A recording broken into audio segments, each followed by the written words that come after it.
কুমির ভাই তোমার কি পেট ভরেছে? হ্যাঁ বান্দর ভাই আমার পেট ভরেছে। কুমির ভাই তুমি তো আমার বন্ধু, তোমাকে আমি প্রত্যেকদিন খেলাবো, সামনে আমার বাড়ি আছে, চলো বাড়িতে যাই। এই ছোট মিয়া তুমি প্রত্যেকদিন কোথায় চলে যাও? বড় ভাই আমার একটা বান্দর বন্ধু আছে, ও প্রত্যেকদিন আমাকে মিষ্টি জাম খাওয়ায়, আমার খুব ভালো লাগে। আরে পাগল, কুমির কখনো জাম খায় না, কুমির খায় হচ্ছে বানরের কলিজা। বানরের কলিজা খেতে অনেক মজা লাগে, তুই যা ওকে ডেকে নিয়ে সাথে করে। আরে বড় ভাই বানর তো আমার বন্ধু হয়, আজকে যদি তুই বান্দরকে সাথে করে না নিয়ে আসিস ছোট, তাহলে তোকে আমার বাড়িতে উঠতে দেবো না, তুই যা এখান থেকে। বান্দর বন্ধু আমার সাথে আমার ভাই তোমাকে যেতে বলেছে, তাহলে চলো।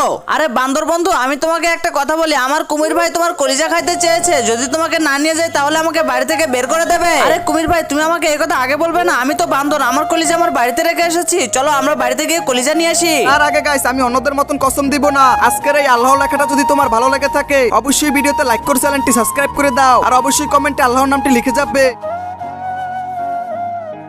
আরে পাগল তুই আমাকে এটা কি বললি? আমার কলিজা যদি তোদেরকে খেতে দে আমি তো মরে যাব। আমি তোকে যত্ন করে প্রত্যেকদিন কত মিষ্টি মিষ্টি জাম খাইয়েছি, আজকে তার প্রতিদান হিসেবে তুই আমাকে খেতে চেয়েছিস? মূর্খ কুমির যা এখান থেকে, তোর সাথে আর বন্ধুত্ব রাখবো না।